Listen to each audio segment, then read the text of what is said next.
Hi, I'm Mitch McDonald at DC Velocity Magazine, and we're here today at MHI headquarters in Charlotte with Daniel Stanton, who's Vice President of Education and Workforce Development, to talk about MHI's upcoming fall meeting and conference, which includes several new approaches and commemoration of an important milestone for the association. Daniel, appreciate you having me here today to have this conversation. Mitch, thank you much for coming. The MHI Fall Conference is planned for October 4 through 7 at the Sawgrass Resort in Jacksonville. And there are some big changes as compared to traditional past MHI fall meetings. Could you sort of give us a top-line outline of what's changing and what's happening? Starting last year, we've really made an effort to incorporate a stronger educational component with our annual conference. This year, we have there are two parts to the annual conference. There's an executive summit on the Sunday before, and then the annual conference is Monday, Tuesday, and Wednesday, both of which have a strong educational component and a series of speakers and panels.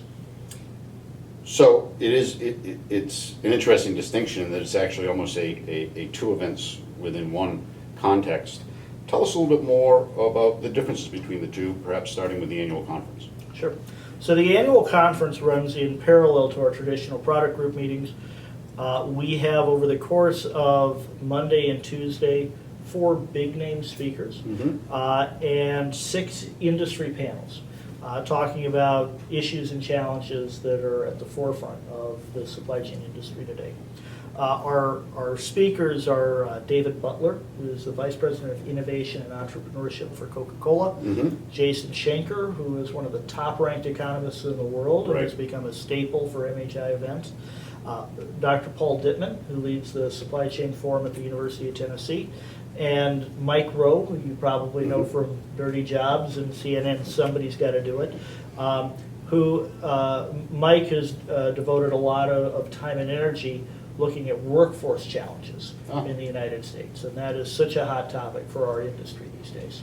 Within the annual conference, Daniel, in addition to some very fine keynotes, you mentioned some breakout sessions. What are sort of the list of top-line topics that will be covered in those sessions that attendees will hear about? Sure. So there are panels of industry experts talking about the future of supply chain information systems, the future of automation in supply chain, workforce challenges, procurement, and one of the really intriguing ones is people looking at ways that the U.S. roadmap for material handling and logistics is being used by individuals, by companies, and by communities to map out their futures and align with the big trends and technologies.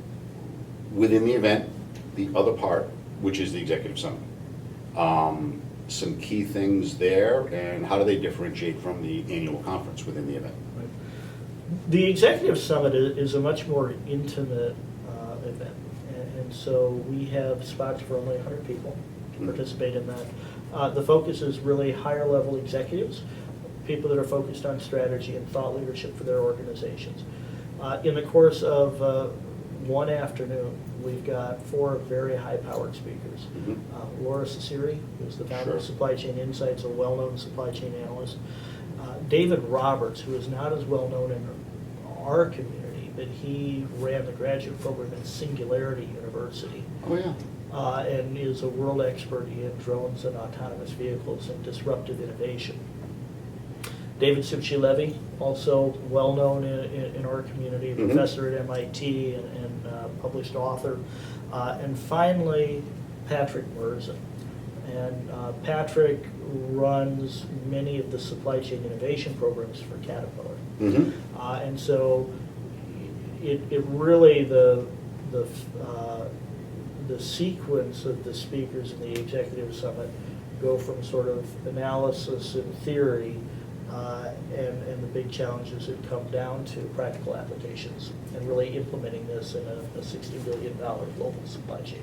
One of the really interesting initiatives coming out of MHI of late are the new solution groups, which look to sort of extend the collaboration from just the MHI vendor-based members and reach out to the end-user community, traditionally your members, customers. These new solution groups will have a presence at the fall event. How does that activity and that initiative dovetail with what's going on at the fall event? So when we look at the panel discussions during the fall, or during the annual conference, two of the panels this year are actually sponsored by solution groups. Okay. Panel looking at the future of supply chain information systems is sponsored by our Information Systems Solution Group, which, as you said, is made up not just of MHI members who are providers of the solutions, but also their customers. Sure. So it becomes a common platform, common ground for discussing the big challenges and looking out at the future in the journey that we need to make and the sorts of innovation and collaboration that are required to get there. Likewise, the panel looking at automation Yep. is sponsored by our Automation Solution Group. Okay. Those are the two groups that we have today. Each one of them is sponsoring a panel. Our expectation is going forward as we start more of these groups. This is one of the things that those groups will do, is sponsor panels and drive thought leadership discussions during the conference. This year marks MHI's 70th anniversary. Anything going on at the fall event or in the year overall that's of note in commemoration of that important milestone? Certainly, during ProMat, we had a great 70th anniversary party with Frank Caliendo, which was really popular with the whole crowd. This year at the annual conference, we're doing some entertainment on Tuesday night to celebrate the 70th anniversary, and there are going to be a number of awards given for individuals and companies that have been key players in getting us to this important milestone. Oh, wonderful, wonderful.